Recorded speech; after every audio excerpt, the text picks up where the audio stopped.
Hello students, welcome to my YouTube channel. Let's start our today video, and the topic of today video is Fourier series for an even function. Topic is Fourier series for an even function. ठीक है, even function साथ में limit भी in the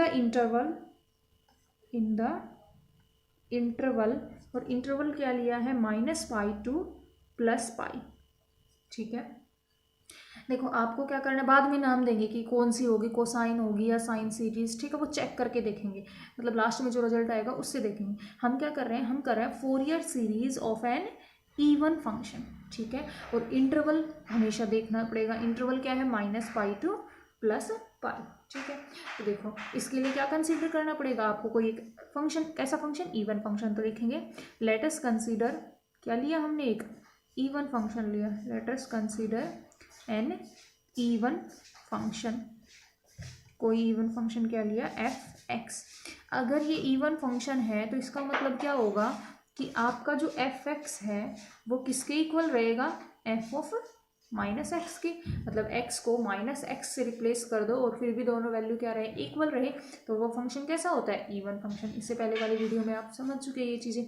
ठीक है, अब आपने ले लिया ये कोई भी इवन फंक्शन, किसमें, इन द इंटरवल वही रहेगा जो इसने दे रखा है, -पाई टू +पाई। ठीक है, अब हमें क्या करना है, फोरियर सीरीज करनी है इस इवन फंक्शन के लिए। तो सबसे पहले हम फोरियर जो है सीरीज लिख लेते हैं। तो लिखेंगे Fourier series is given by Fourier series आपकी क्या होती है, कोई फंक्शन है f(x), वो कैसे होता है आपका, अगर आप फोरियर सीरीज को लिखते हो तो वो कैसे लिखते हो, a0 प्लस फिर क्या लिखते हो, समेशन n 1 से इन्फिनिटी। ठीक है, an इसके साथ क्या लिखते हो, कोस nx, फिर क्या लिखते हो, प्लस समेशन n 1 से इन्फिनिटी bn साइन nx। ठीक है, ये तो पता है आप सबको, ये क्या है, आपकी फोरियर सीरीज। ठीक है, अब हमारा काम क्या होता है, हम क्या निकालते हैं, a0 निकालते हैं, an निकालते हैं और bn निकालते हैं, यही होता है ना हमारा काम।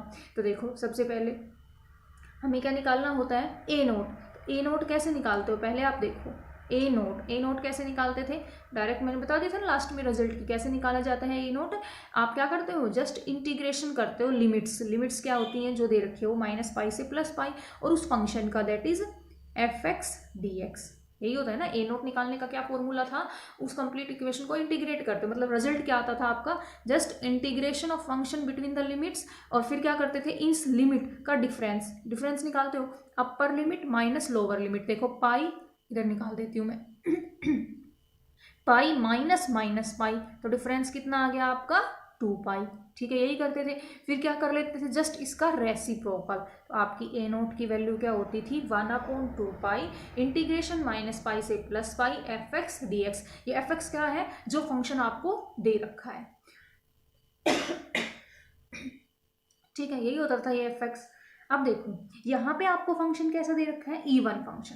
ठीक है, अब अगर f(x) इवन फंक्शन है तो आपको पता है क्या, यूजिंग प्रॉपर्टी, किसकी प्रॉपर्टी यूज करोगे, ऑफ इवन फंक्शन। आप इवन फंक्शन की प्रॉपर्टी यूज करोगे। वो क्या कहता है, वो कहता है कि आपकी प्रॉपर्टी क्या है, कि अगर -पाई से +पाई f(x) dx है, अगर आपका फंक्शन कैसा है, इवन फंक्शन है, तो इसको कैसे लिख सकते हो, 2 टाइम्स करके, लिमिट कहाँ से कहाँ, 0 से पाई f(x) dx। पता है ये तो आप सबको, ये क्या है, using the property of even function की ये प्रॉपर्टी होती है। तो अब आपका a0 क्या हो जाएगा, अब आपका a0 क्या हो जाएगा, देखो 1/2पाई तो था ही, अब ये वाला 2 आ जाएगा, तो 2/2पाई। लेकिन अब लिमिट कहाँ से कहाँ हो गई, 0 से पाई, क्योंकि -पाई से पाई थी, लेकिन 2 टाइम्स होके 0 से पाई।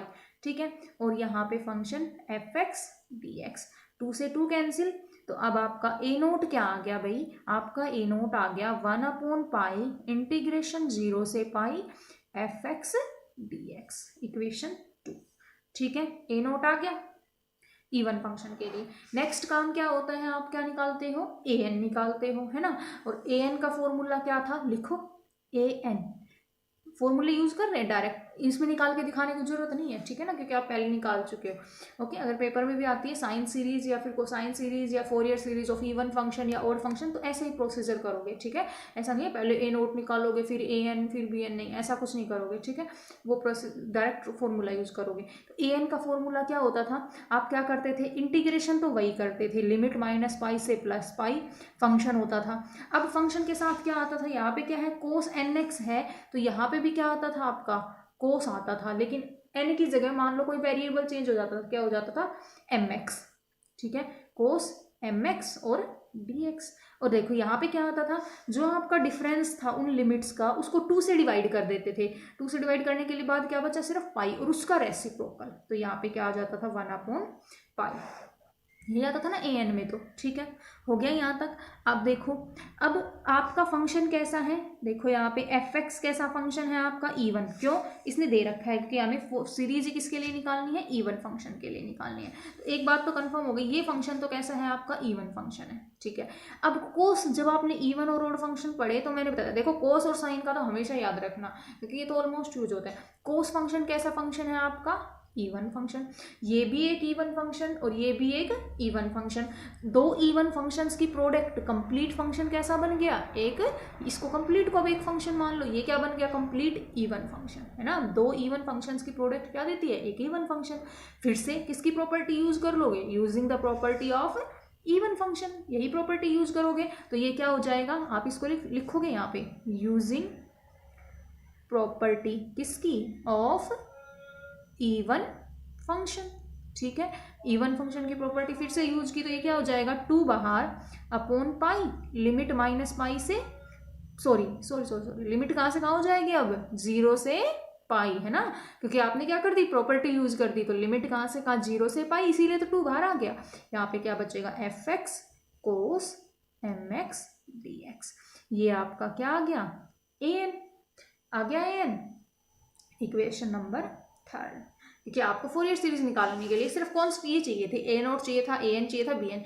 ए नोट हम निकाल चुके, ए एन हम निकाल चुके, अब हमारा काम क्या रहता है, हम क्या निकालें, बी एन निकालें, ठीक है। अब हमारा काम रहता है बी एन। अब लिखो, तो बी एन कैसे निकालते थे आप, यूजिंग लिखोगे, आपको पता है ये चीज भी, क्या कि आपका बी एन किसके इक्वल होता था भाई, वही इंटीग्रेशन तो करते थे, माइनस पाई से जो लिमिट दे रखी थी वो, यहाँ पे फंक्शन ही होता था। अब क्या था उसके साथ, sine M x D X, ठीक है ना, ये पता होना चाहिए आपको। ये कैसे निकालते हो, आगे क्या लिखा जाएगा, इन दोनों का डिफरेंस अपर माइनस लोअर 2 पाई, इसको 2 से डिवाइड और उसका रेसिप्रोकल दैट इज 1/पाई। जो ए एन में आएगा वही बी एन में आएगा यहाँ पे साथ, ठीक है। ए एन और बी एन में डिफरेंस क्या होता है, ए एन में यहाँ पे कोस की टर्म आती है, बी एन में यहाँ पे साइन की। ए नोट में कोई ऐसी टर्म नहीं आती, और ए नोट में यहाँ पे क्या होता है, इसका ट्वाइस होता है, ठीक है। ये आ गया आपका बी एन, ठीक है। अब बी एन आ गया, अब आपको देखो चेक करना है फिर से, अब आपके पास फिर से चेक करो, बी एन की वैल्यू देखेंगे हम, फंक्शन कैसा है, ये फंक्शन इवन फंक्शन है ना, फंक्शन तो हमसे इवन दे रखा है, लेकिन साइन कैसा फंक्शन होता है आपका, ओड फंक्शन, है ना, पढ़ चुके इससे पहले वाली वीडियो में।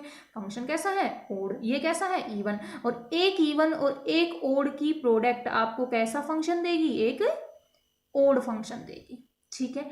अब अगर फंक्शन ओड है तो आपको पता है, अगर अब लिखोगे यूजिंग द प्रॉपर्टी किसकी, ऑफ ओड फंक्शन। अब आपने किसकी प्रॉपर्टी को यूज किया, ओड फंक्शन की। वो क्या कहता है कि माइनस पाई से प्लस पाई अगर आपका फंक्शन एफ एक्स कोई भी है और डी एक्स, यहाँ पे फंक्शन कैसा है, ओड, है ना, वो किसके इक्वल होता है आपका, 0 के इक्वल, ठीक है। तो यहाँ पे आपका ये कंप्लीट फंक्शन क्या बन गया, ओड फंक्शन। तो इसका मतलब माइनस पाई से प्लस पाई, इस इंटीग्रेशन की वैल्यू कितनी देगा ये, 0। तो इसका मतलब आपका बी एन, तो लिखोगे सो आपका B N is equal to क्या होगा, 0 लिखोगे, क्यों, बिकॉज, लिख दो यहाँ पे, because the integral on the right hand side of equation 4 is an odd function, function किसका, ऑफ एक्स, ओड फंक्शन है। तो क्या लिखोगे, which on integration, which on integration, ये इंटीग्रेशन के बाद में क्या देगा, गिव्स। देखो जब आप इंटीग्रेशन करोगे तो ओड फंक्शन कैसे दे देगा, इवन देगा, क्योंकि साइन का इंटीग्रेशन क्या हो जाएगा, कोस, तो ये कंप्लीट फंक्शन कैसा बन जाएगा, even function, which on integration gives even function, ठीक है। And on putting limits, on putting limits it will give 0, it becomes 0, ठीक है। तो आपका रिजल्ट क्या हो जाएगा, 0, ओके, हो गया। तो इसका मतलब आपकी बी एन की वैल्यू क्या आ गई, 0 आ गई, ठीक है। Equation number 5। फिर से ये वापस वैल्यूज को रख दो। आपको क्या करना है, ए नोट, ए एन और बी एन की वैल्यू को कहाँ पे रखना है, फोरियर सीरीज में रखना है, ठीक है। क्योंकि आपका काम ही क्या था, आपको ए नोट, ए एन और बी एन ही तो निकालने थे। रखो यहाँ पे ए नोट की वैल्यू क्या आई, ये आई, जो आई आपकी है ना ए नोट की, ए एन की क्या आई आपकी ये वैल्यू, और बी एन की वैल्यू 0, तो रख दो। तो आपकी सो फोरियर सीरीज क्या हो जाएगी, लिखोगे put the values of a naught comma a n and b n in equation number 1, ठीक है। सो आपका क्या बन जाएगी Fourier series, F x is equals to क्या बन गई आपकी, देखो ए नोट की वैल्यू क्या आई है आपकी, रख दो ए नोट की वैल्यू भाई, ए नोट की वैल्यू क्या आ जाएगी, दैट इज 1/पाई, लिखो क्या आई, 1/पाई आई, इंटीग्रेशन देख लो ना यहीं पे, ए नोट की वैल्यू क्या आई थी आपकी 1/पाई एफ एक्स डी एक्स, ठीक है। ए नोट की वैल्यू 1/पाई, अब लिमिट कहाँ से कहाँ थी लेकिन, 0 से पाई function F x D x, ये लिमिट्स याद रखना, ठीक है। फिर प्लस क्या आता है आपका समेशन n1 से इन्फिनिटी, है ना। फिर क्या है आपका ए एन की वैल्यू क्या आई आपकी 2/पाई, इससे ट्वाइस मिलेगी, इंटीग्रेशन 0 से पाई, फंक्शन तो था ही था, साथ में किसकी टर्म थी, कोस एम एक्स डी एक्स की टर्म थी, ये थी इस इंटीग्रेशन के साथ, और इस इंटीग्रेशन से बाहर क्या थी आपकी टर्म, कोस एन एक्स, और बस कोस एन एक्स, ठीक है ना, डी एक्स नहीं आएगा, ये तो इसके साथ हो गया, ओके। कोस एन एक्स की यही तो था, ए note plus A N cos N x, फिर क्या था प्लस समेशन n1 से इन्फिनिटी, बी एन की वैल्यू क्या आ गई 0 इंटू साइन एन एक्स, तो ये वैल्यू क्या दे दी 0। तो इसका मतलब सिर्फ आपकी फोरियर सीरीज क्या आई, f x is equal to 1/पाई 0 से pi f x D x plus summation n1 से इन्फिनिटी 2/पाई इंटीग्रेशन 0 से pi f x cos m x D x, और इस कंप्लीट के बाहर सिर्फ कोस एन एक्स, ठीक है। अब इस इक्वेशन को एक बार ध्यान से देखो, इसमें किस किस की टर्म है, साइन की टर्म है या फिर कोस की, ये ए नोट है ये ए एन, सिर्फ किसकी टर्म आई कोस की, तो इसका मतलब ये कैसी सीरीज आई आपकी कोसाइन सीरीज, ठीक है। कैसी सीरीज आई है आपकी कोसाइन सीरीज, ठीक है। तो इसका मतलब आपकी जब फंक्शन कैसा हो इवन फंक्शन, ठीक है, तो आपकी कैसी सीरीज आती है, केवल कोसाइन सीरीज, मतलब उसमें किसके टर्म होते हैं ए नोट और कोस, तो सिर्फ कोस की टर्म मिलेगी, ठीक है, और ये तो कांस्टेंट टर्म ए नोट, ठीक है। तो इसका मतलब क्या लिखोगे, when the function, when F x is an even function, is an even function, जब आपका एफ एक्स कैसा होगा इवन फंक्शन होगा, then the series will be cosine series, will be cosine series, ठीक है। तो आपकी सीरीज कैसी आएगी, कोस सीरीज आएगी, ठीक है। हो गया यहाँ तक, आ गया समझ में। नेक्स्ट आपका काम सुनो, क्या करोगे, फोरियर सीरीज करोगे ओड फंक्शन के लिए, जब आपका फंक्शन कैसा हो, जैसे हमने यहाँ पे फंक्शन कैसा लिया है इवन, अब आप लोग क्या करोगे ओड फंक्शन के लिए निकालोगे, इंटरवल क्या रहेगा वही -पाई टू +पाई, ठीक है। उसमें निकालोगे वही ए नोट यहाँ पे रखोगे, वहाँ पे किसकी प्रॉपर्टी को यूज़ करोगे ओड फंक्शन की को, ए एन निकालोगे और बी एन, और वहाँ से रिजल्ट चेक करोगे कि आपकी कौन सी सीरीज आती है, वहाँ पे कौन कौन सी टर्म बचती है। तो आप क्या करोगे नेक्स्ट में करोगे Fourier series for an odd function in limit किस किस के बीच में -पाई टू प्लस पाई। ठीक है, ये आप लोग सॉल्व करोगे और मुझे व्हाट्सएप करोगे। ठीक है, ये आप लोगों का काम है। ओके।